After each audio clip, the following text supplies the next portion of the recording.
much for spending part of your day with me. In today's video, I'm super excited. I have another collab with Julia from the Mug Life DIY. She is so amazing, super sweet, super hilarious. I had so much fun collabing with her on this project. It is a thrift flip, and her channel is literally riddled with a bunch of thrift flips. She is so amazing with what she comes up with trash to treasure items, with thrifted items, and even with Dollar Tree items. So go ahead and check her out after you watch this video to see what she has come up with her flip.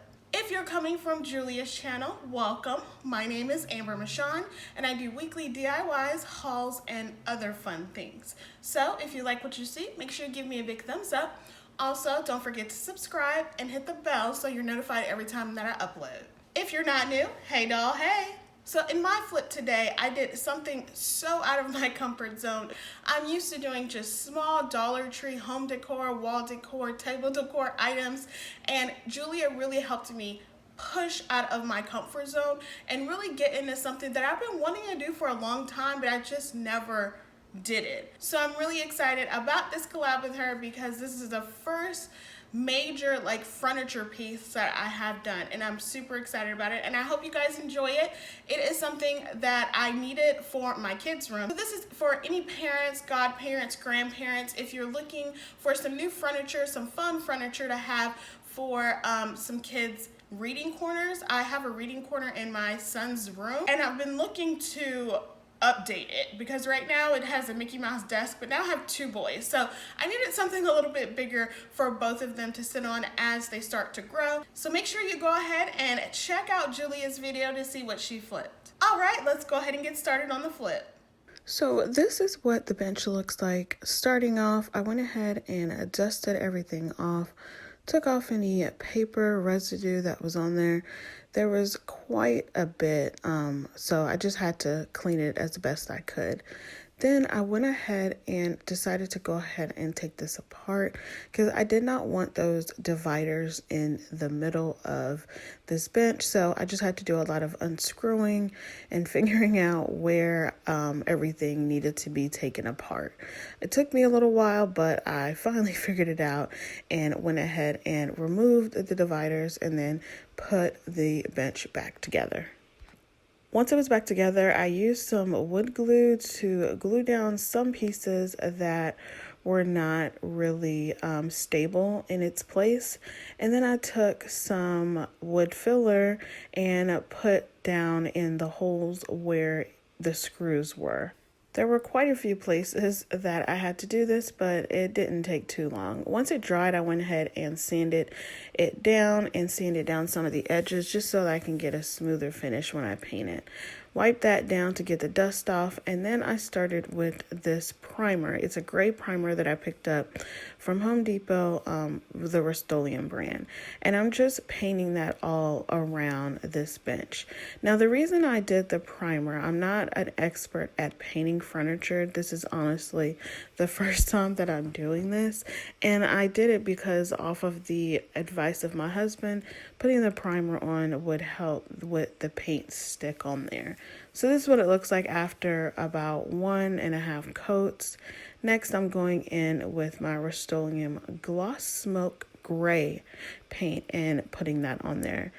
I could not find any chalk paint, any gray chalk paint. I would have preferred to use that, but this is all that I could find at the Home Depot that I had for delivery.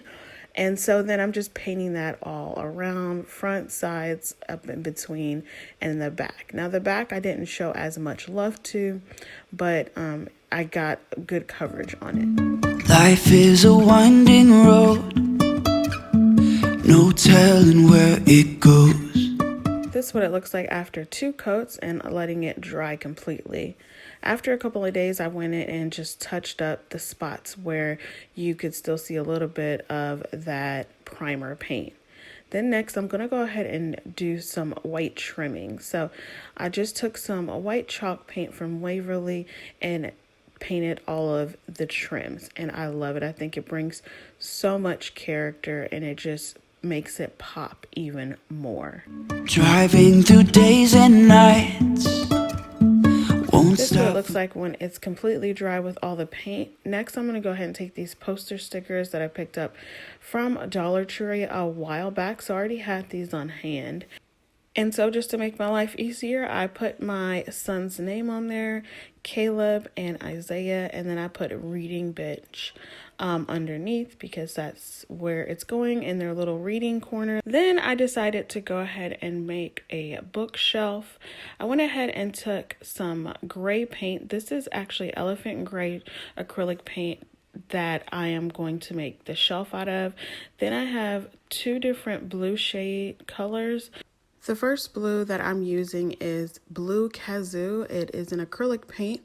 And then the second bluish color is Crystal. It's a chalk paint that I just got a few weeks ago, and I love that color. And then I'm also using some white chalk paint.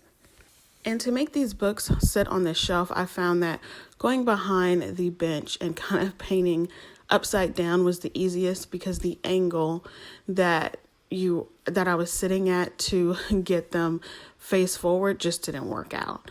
So I did that a few times. I made about 3 sets of these 3 books, and then I went ahead and took my black Sharpie and outlined the books.